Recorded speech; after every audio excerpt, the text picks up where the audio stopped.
You think you have time. That's your first mistake. Right now, as you're listening to this, you're probably planning what you'll do later today, tomorrow, next week.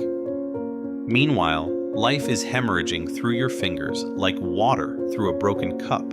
Seneca saw this 2,000 years ago, and here we are, still making the same pathetic error.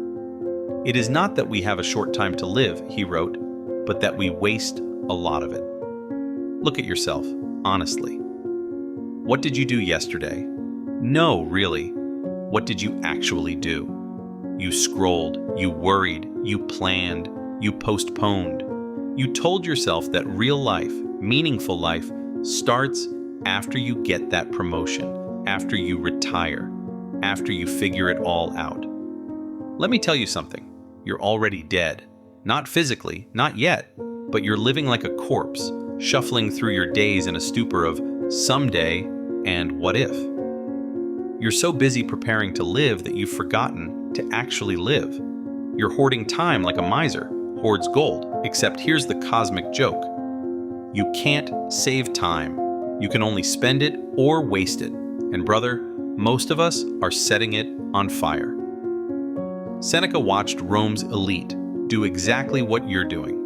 They rushed around feeling important, accumulating stuff, chasing status, all while complaining they had no time. Everyone hustles his life along, he observed, and is troubled by a longing for the future and weariness of the present. Sound familiar? Of course it does. You wrote the script this morning when you woke up already behind schedule for a day you hadn't even started yet. Here's what kills me. You know this. Deep down, you absolutely know you're wasting your life. You feel it in those quiet moments, maybe late at night, maybe early morning, when the noise stops and you're left with just yourself and the crushing weight of all those unlived days. You know it when you see someone truly alive, someone who's not waiting for permission to exist, and you feel that sharp pang of recognition. That could be me, should be me, but isn't me. So why don't you change? Because you're addicted to busy, addicted to the illusion of progress. You mistake motion for meaning, activity for aliveness. You fill every moment with noise because silence would force you to confront the truth. Most of what you do doesn't matter at all. It's just elaborate time-killing disguised as importance. Think about your typical day. You wake up to an alarm. Already you're behind enemy lines, fighting time. You check your phone before your feet hit the floor. Why? What earth-shattering development happened while you were unconscious? Nothing. But you check anyway because you're terrified of missing something, even though you're missing everything. Then comes the morning routine. Except it's not your routine, is it? It's a routine designed to get you to a job where you'll spend the best hours of your day making someone else rich. Solving someone else's problems, living someone else's dream. You call this being responsible. Seneca called it slavery. Every new thing excites the mind, Seneca wrote, but a mind that seeks truth turns from the new and superficial to the old and profound. But you're drowning in the new and superficial. Email notifications, news alerts, social media updates. Each ping is a tiny tyrant demanding your attention, and you obey. You obey. The emperor of Rome had less control over Seneca than your phone has over you. Look at how you spend your evenings. You relax by consuming entertainment, food, alcohol, whatever numbs you enough to forget that another day just died. You call it unwinding. But from what? From a day spent doing things that didn't matter to prepare for tomorrow's things that won't matter. It's a hall of mirrors reflecting nothing but emptiness. And the weekends, those precious 48 hours you've been living for all week, you sleep late because you're catching up, as if sleep were a debt you could pay. Then you run errands, do chores, fulfill obligations. By Sunday night, you're more exhausted than you were Friday and the wheel spins again. This is not life. This is a slow-motion suicide.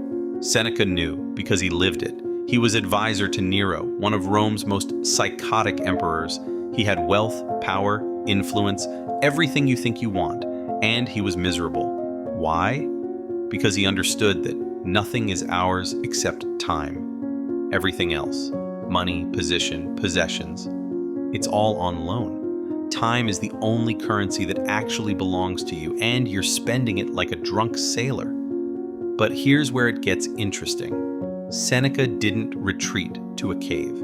He didn't renounce his wealth or position. He learned to live fully while navigating the insanity of imperial Rome. He discovered that the problem isn't having obligations, it's being owned by them. The problem isn't activity, it's meaningless activity. So what's meaningful? Whatever you're doing when you're fully present. That's it. That's the whole secret. A conversation with your child where you're actually listening, meaningful. Writing that book you've been planning for 5 years, meaningful. Helping someone without posting about it, meaningful. Sitting in silence without reaching for your phone, revolutionary. Life is long enough, Seneca insisted, if you know how to use it. But you don't know because you've never learned. School taught you to memorize facts, not to live. Your parents taught you to be safe, not to be alive. Society taught you to conform, not to create. So here you are, middle-aged or getting there, and you still don't know how to spend a single day as if it mattered. Let me paint you a picture of how most people die. They don't die once, they die every day for decades, then make it official. They die in cubicles and conference rooms. They die in traffic and shopping malls. They die watching other people live on screens. And in their final moments, they don't think about their job or their car or their fucking Instagram followers. They think about all the things they didn't do, all the words they didn't say, all the life they didn't live. Is that what you want? To lie there, drowning in regret? Finally understanding that you had everything you needed all along but were too stupid or scared to use it? Because that's where you're headed. Every day you postpone living is a day you've decided to die instead. It is a shameful thing to be weary of inquiry, Seneca wrote, but you're not even inquiring anymore. You've accepted that this is just how life is, busy, stressful, unfulfilling. You've made peace with your own emptiness. You've negotiated a ceasefire with meaninglessness. Wake up. Wake up. The house is on fire and you're rearranging furniture. Here's what Seneca understood that you don't. Freedom isn't about having no obligations. It's about choosing your obligations consciously. It's about saying no to the trivial many so you can say yes to the vital few. But you say yes to everything because you're terrified of missing out, not realizing that by trying to do everything, you're doing nothing. How many books have you started but not finished? How many projects have you planned but not begun? How many conversations have you had where you were physically present but mentally elsewhere? This is the arithmetic of a wasted life. Lots of beginnings, few endings, no presence. You want to know the real tragedy? It's not that life is short, it's that you're making it shorter. Every time you choose distraction over depth, you're committing temporal suicide. Every time you choose comfortable over meaningful, you're signing your own death warrant. You're not a victim of time, you're a perpetrator against it. The part of life we really live is small, Seneca observed. The rest? It's just passing time, killing time, doing time. You're not living.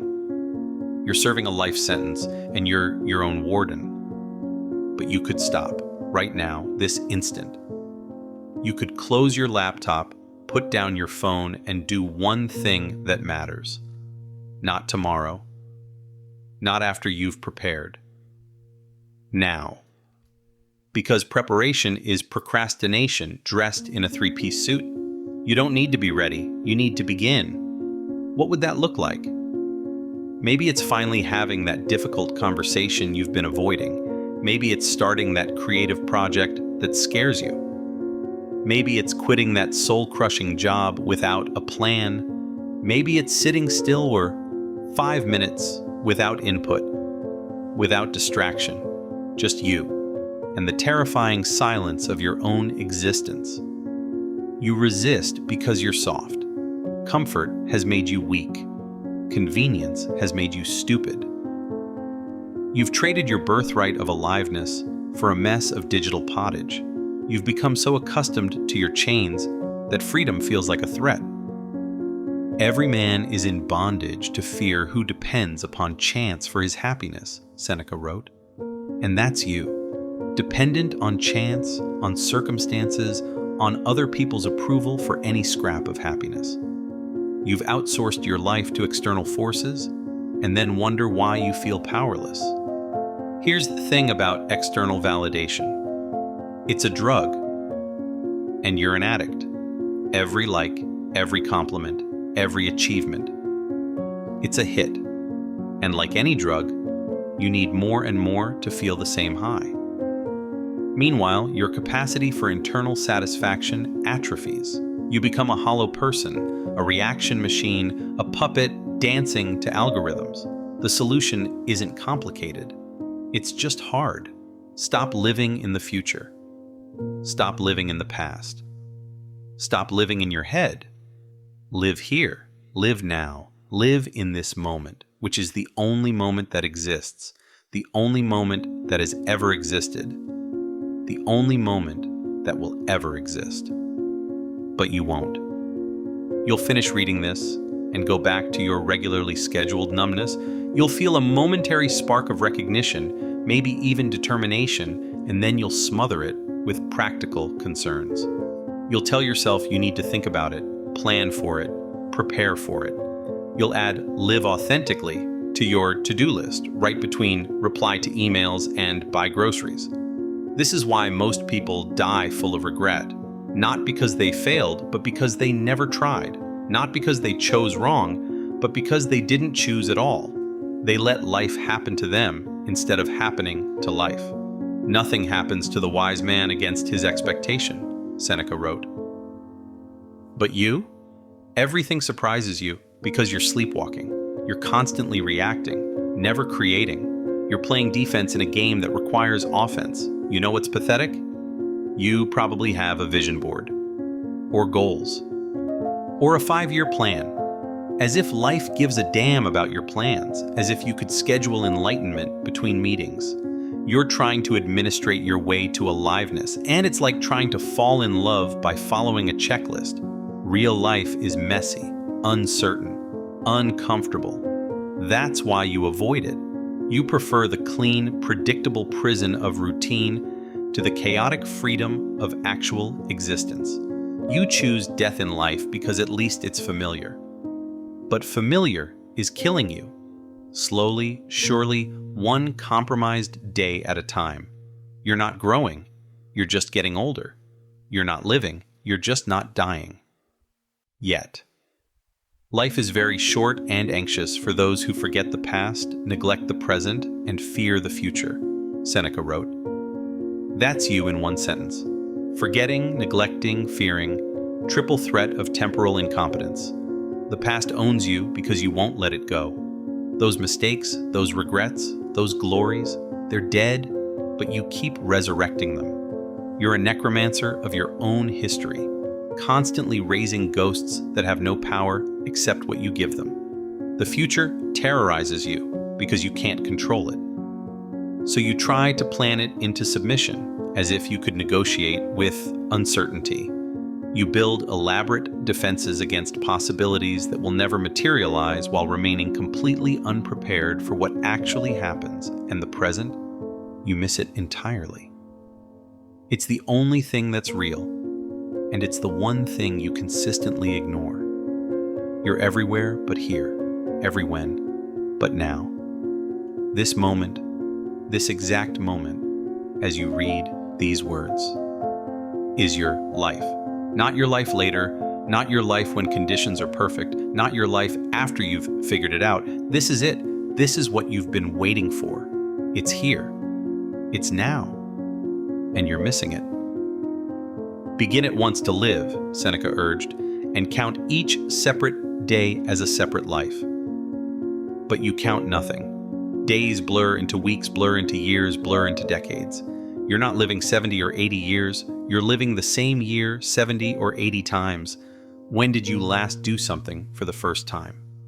When did you last surprise yourself? When did you last feel fully, electrically, undeniably alive? Can't remember? That's because you've chosen safety over intensity, predictability over possibility.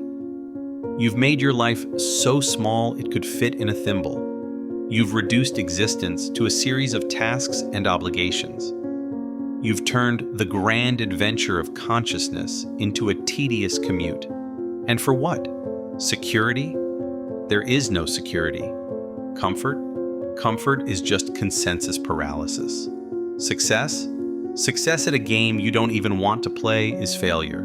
You're going to die. Not someday, every day. You're dying right now. The question is, are you going to live before you finish dying? Are you going to wake up before the final sleep? Because here's the last thing, the thing Seneca knew in his bones: it's not too late. It's never too late until it's actually too late. And then it doesn't matter. As long as you're breathing, you can choose. As long as you're conscious, you can change. But you have to choose now, not tomorrow, not after one more thing, now. Because tomorrow is a lie you tell yourself to avoid today. Because later is where dreams go to die. Because the only moment you can ever actually do anything is this one. So what's it going to be? More of the same? More distraction? More postponement? More death by 1,000 cuts? Or are you finally going to do what you've always known you should do? Stop wasting your life and start living it. The choice is yours. It's always been yours. Time to make it. Every beginning is difficult, Seneca wrote. But not beginning? That's impossible. Because a life unlived isn't a life at all. It's just an elaborate way of dying. Stop dying. Start living now.